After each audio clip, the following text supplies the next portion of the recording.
of the devil, against the word, against even our flesh. Talagang tamang-tama itong Wednesday service natin or prayer meeting kasi magkaroon tayo ng sense of urgency na alam ko naman na hindi lamang Wednesday tayo nagpipray as genuine believers of the Lord, as especially the leaders ng Panginoon ay we are always praying without ceasing, ano? So bakit? Sapagkat alam natin na ito lamang talaga ang paraan na ibinigay ng Diyos na magkaroon tayo ng access sa heavenly things from our Father. Because God has given us authority and access through the Lord Jesus Christ, through the power of the blood. So talaga hindi tayo magsasawang manalangin, ano? Lalo na ngayon sa ating bansa, talagang halos magkakagulo na sa Senate. If we are aware, kasi kailangan yung current event, yung mga istorya na nakikita natin sa ating bansa, we people of God ay bahagi tayo ng bansang Pilipinas, although wala tayo roon. But God is commanding us to pray all out sa ating mga authority. Sa mga namumuno sa atin, nakakagulo sa Senate, sa Congress, at salamat nung kahapon ay nagkaroon ng celebration about yung National Bible month, every January 31. So nagkaroon ng enlightenment doon, pinahalagahan ng Bible kasi talagang the Bible ay nagbibigay ng kaliwanagan. The word, sabi nga nung Sunday pa rin ni Pastor, at narinig ko rin sa isang speaker, the word of the Lord is our light unto our feet and lamp unto my path. So yun lang talaga. But today, God is always reminding us to be strong in the Lord and in the power of God. Kailangan maging malakas tayo. Patuloy na pasiglahin natin ang ating pananampalataya. So sa oras na ito, maikli lamang isi-share ko kasi ang dami natin prayer request. But I do believe ay meron tayong insight. At naalala ko, gusto ko lang share sana, pero sa isang araw na lang, yung about we have to learn to pray prophetically. What is the meaning of that? So people of God, ang sabi ron sa Isaiah, remind the Lord what is His promises to us. So we have to know the prayer of prophetic prayer. So the prophetic prayer is the utterances comes from the promises of God through the Bible, through our faith.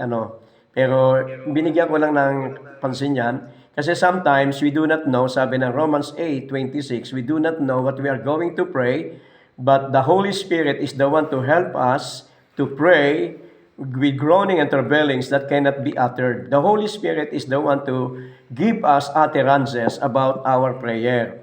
So, yung prophetic prayer ay lagi nating isipin na ang Diyos sa ating panalangin ay laging mayroong kakibat na pangako. We are praying, we are asking God yung tinatawag na divine favor or divine intervention. Pag sinabing favor intervention, yung pakikialam ng Diyos sa buhay ng isang tao ay dapat makita ng isang tao na ito'y dadalhin din natin dahil sa pangako ng Diyos. Kaya nga, people of God, we have to understand na kaya tayo nakakapanalangin, meron tayong salita ng Diyos sa ating puso.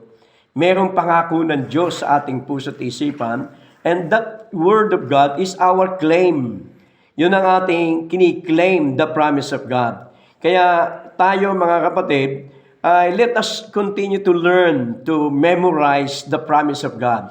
Doon sa Word of God. Kasi even si Jesus, when He war against the devil in the book of Matthew chapter 4, it is written, Jesus Christ said to the devil, it is written, man shall not live by bread alone. Very basic, alam nyo na yan. So tayo po ay bilang anak ng Diyos ay mag-memorize tayo lagi ng pangako ng Diyos.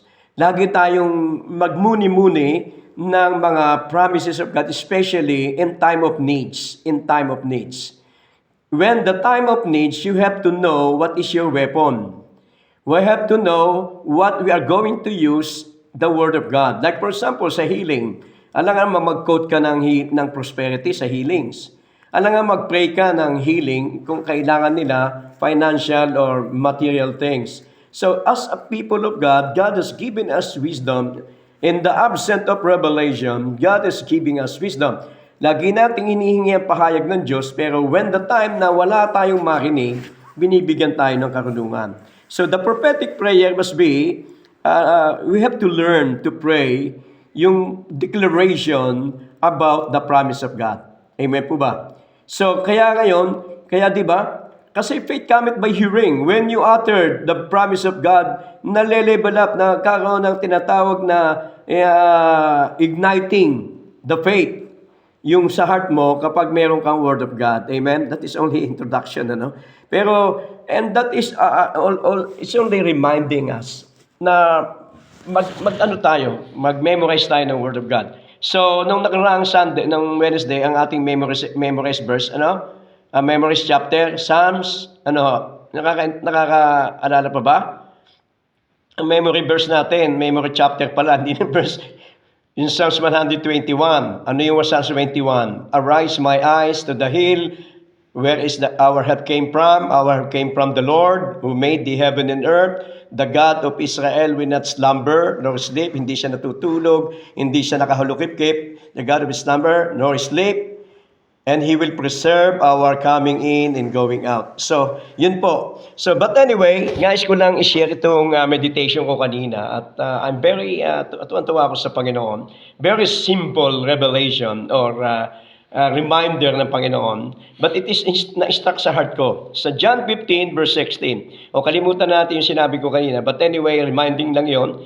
Magkaroon tayo ng prophetic prayer pamaya na we will declare the goodness of God and through the promises of God. Sa John 15 verse 16, ito very familiar at nandun pa rin tayo sa tema. Yung sabi nga ni Pastor, yung chosen, because Abraham is a chosen people and we are blessed because Galatians chapter 3, we are Abraham's seed, that we are even, meron tayong inheritance. Dito sa John 15 verse 16, ang sabi rito, ye have not chosen me, but I have chosen you and ordained you that ye should go and bring forth fruit, and that your fruit should remain, that whosoever, pakinggan po natin ito ngayon, okay, verse natin, kasi we are now in the prayer, nasa prayer ground tayo ngayon.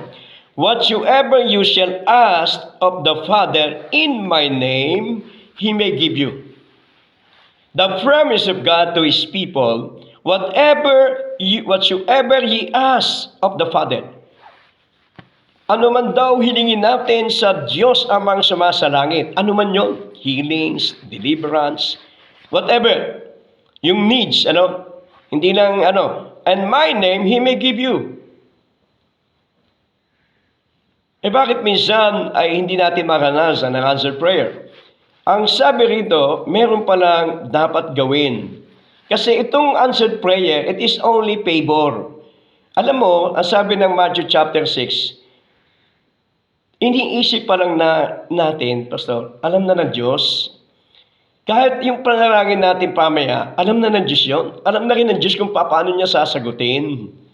Alam din ng Diyos kung paano tayo mananalangin. Everything God knows because God is omnipotent or omniscience. Kung sabi rito, pero meron pala dapat na gawin ang tunay na mga anak ng Diyos na pinili because you are chosen people of God.